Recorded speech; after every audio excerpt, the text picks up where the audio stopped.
The Joe Rogan Experience. That was really an outstanding performance against Canelo. It was, like I was telling you before, it was a great I told you so fight for me.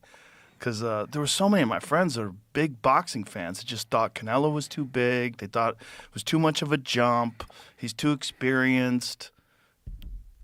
Well, you got it. I mean, you made it look, I want to say easy. It wasn't that it was easy, but it was definitive. You know, it was such a clear victory. It was at one point when you were pity patting him and then firing off hard shots, I was like, oh my goodness, he's feeling it. Yeah, I was in my element. I was in the zone, mainly because a lot of people was doubting me as well, you know, telling me I was going to get knocked out, I was too small, and I was just fighting for the money when I knew what I was capable of. So I was just like, I'm gonna show y'all what I'm really about, because this is not the first time that I done heard that, oh, he can't do this, he can't do that. I think your situation is very similar to when Roy Jones was in his prime. Because when Roy Jones was in his prime, everybody was saying, Roy Jones, other than James Toney, Roy Jones really hadn't fought anybody. And I was like, no, he's just that much better than everybody else. It makes it look like they're not good. Yeah. If you saw them fight against everybody else, you would say these guys are awesome. For sure. And I've been dealing with that my whole career, you know. People getting so much praise after fighting a guy that I already knocked out. You know, if they beat him, oh, such and such beat this guy. But me, it's, oh, you fighting tomato cans or you fighting bums and things like this. So it's just like. It was just because you're doing it so well. That's what it is. It's just people, they try to find flaws in every great performance. Mm-hmm. And the only flaws they could find is, yeah, but who are these guys that he beat? Mm-hmm. But you beat great guys. Champions. Yeah, I mean, listen, one of the more interesting fights to me was the Benavidez fight. I rewatched that again recently, too. That was especially a good fight. That, because there's so much tension. Yeah. There's so much shit talking and tension and so many emotions. And he can fight. He can fight. You know, a lot of people, they looking at his injury, and he fought no different from before or after the injury. He fought the same, you know. So that's another thing that they're going to say, oh, well, he had got shot in the leg, and if he didn't, then this would have happened or that would have happened. And I'm like, he fought the same. Like, if you know boxing and you see him box, nothing changed from his boxing standpoint. He wasn't a mover. He wasn't this guy that used his legs as a defense or offense. So I just take it as a grain of salt and laugh at him. I'm sure that injury sucked, but he fought the same. And he fought well. I mean, he's a tough guy. He fought really well. Took me 12 rounds. Yeah, listen. But that right uppercut in that 12th round that put him down, I was like, oh, my goodness. I remember watching that fight live. I was like, oh, there it is. Yeah. There it is. You found him. Yeah, he had good hand movement, you know. Tough guy. He was ducking them hooks and them straight punches, so I was just like, all right, I got to switch it up. Well, also, he believed in himself. For sure, definitely. I mean, he came into that fight to win. Oh, definitely, most definitely. It's beautiful to watch. You get what you deserve. Because I felt like, man, if you retired after the Spence fight, I don't think people that are casuals would really appreciate your skill set. Yeah. You know, the people inside boxing, the people that really know boxing did, but I felt like too many of the casuals just talk so much shit. And so the Canelo fight was the cherry on top of the sundae. Yeah, it was. And even now, a lot of people saying, oh, well, Canelo's washed, he's old. And then I'm like, well, I'm older than him. Like, what are we talking about? You know, so I just love it, you know, because it just shows what level I'm on, you know, for everybody to already know what happened, and then they try to take what happened and make it a reason why it happened. Right. So I just be like, man, it's cool. That's boxing, though, right? That's sports in general. You're always going to have that. There's always going to be a bunch of sideline people that talk a lot of shit. But, you know, for a lot of fighters, it's later in their career, especially when they're avoided or they have difficult difficulty signing big fights. It's later in their career that people really appreciate them. Like, think about Bernard. It wasn't until Bernard Hopkins beat Felix Trinidad that people were like, oh, shit. Like, I think he was like 37 or 36 when he fought Trinidad, and a lot of people are saying he's washed up, it's over. And when he knocked out Trinidad, everybody was like, oh, okay. Yeah. Yeah, I've been calling out everybody since the beginning. You know, they created a whole side of the street because of me. You know, and I'm with a different promoter. It was always something, you know, and everybody always blamed me. But now look at everybody now. All the promoters working together now. Why couldn't they work together when it was my turn to shine? But it is what it is, and life happened, and I'm happy the way it happened because I did it my way, and I don't think too many other fighters can say that. That's true. Yeah. It's a dirty business, you know, the business of promoters and keeping guys away from guys and making sure that their fighter, you know, avoids certain fighters. It's always been that way, you know, and it's unfortunate for the fans because there's so many, like the big one for a long time was David Benavidez and Canelo. Like, everybody wants to see that fight, and they just can't figure out a way to make it happen. And you got to think someone's avoiding somebody, and it's not Benavidez. No, not at all. You know, I just think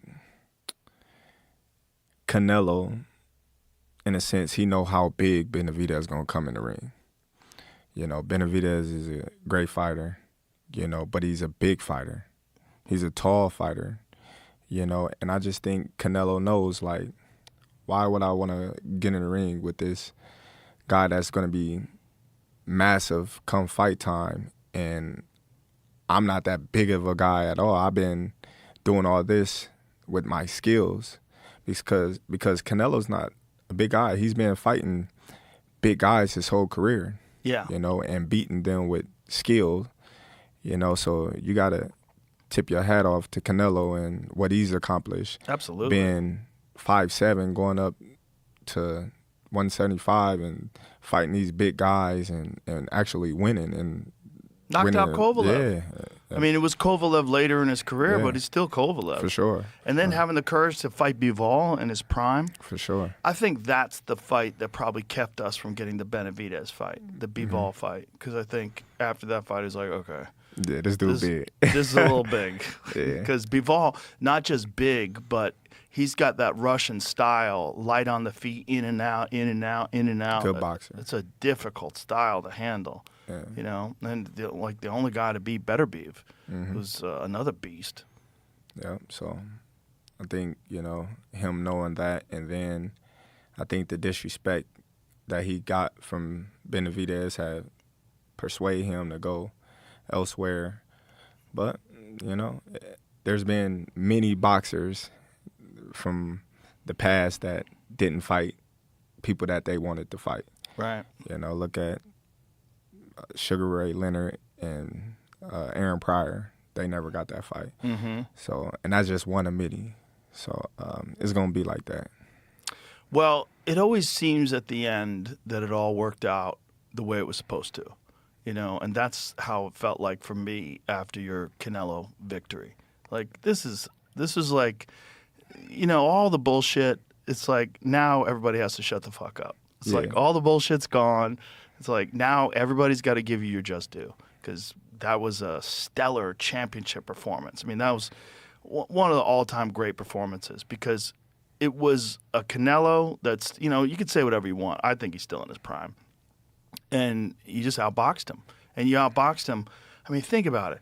40 to 47, 54, all the way up to 68.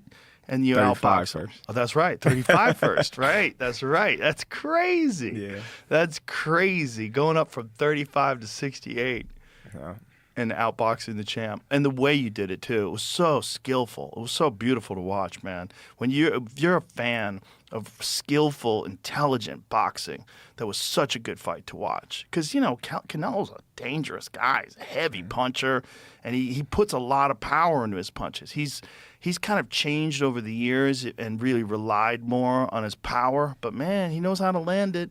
And when he lands it, he puts people in a lot of trouble. And, he just there was this one move that you were doing where you were throwing a left hand and then a quick hook behind it before you even brought the hand back. So he was going to counter and you were throwing a quick hook.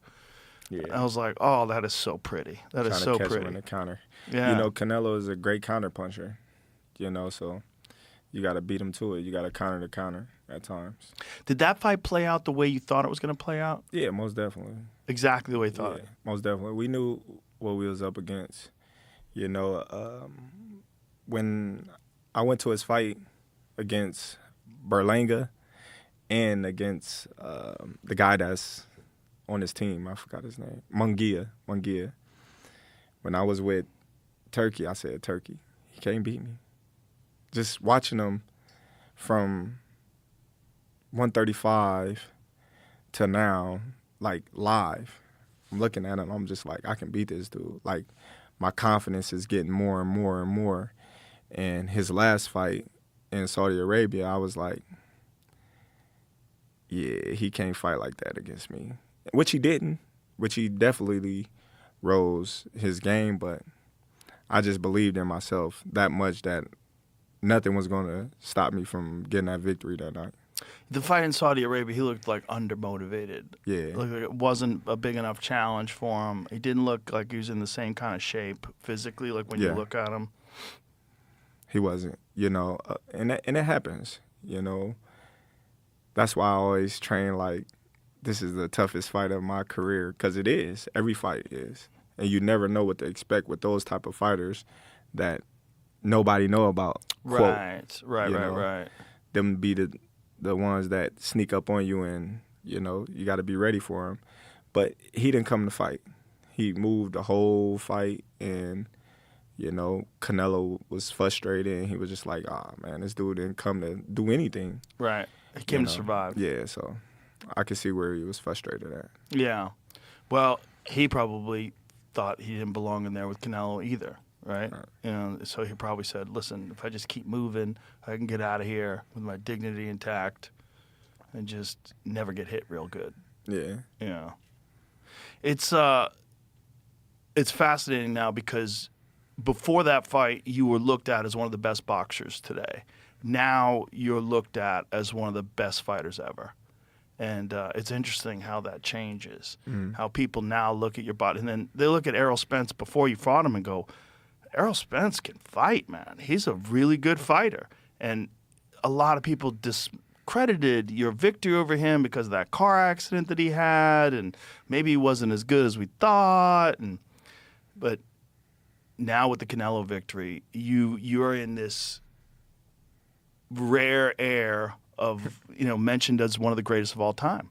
Yeah. You know, there's a handful of guys. It's very difficult to say the greatest of all time.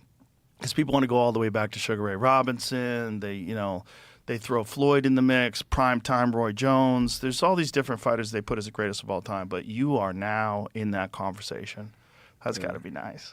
It's beautiful, you know, especially all the hard work that I didn't put in to be here at that pinnacle of the sport. You know, since I was 7 years old, I've been boxing, I've been fighting, I've been a fighter since day one. So when people compare me to like Sugar Ray Robinson and Floyd Mayweather and Sugar Ray Leonard, comparing me to who will win, that just let me know that I did my job well in the sport. Oh, you absolutely did. Now, you definitely done?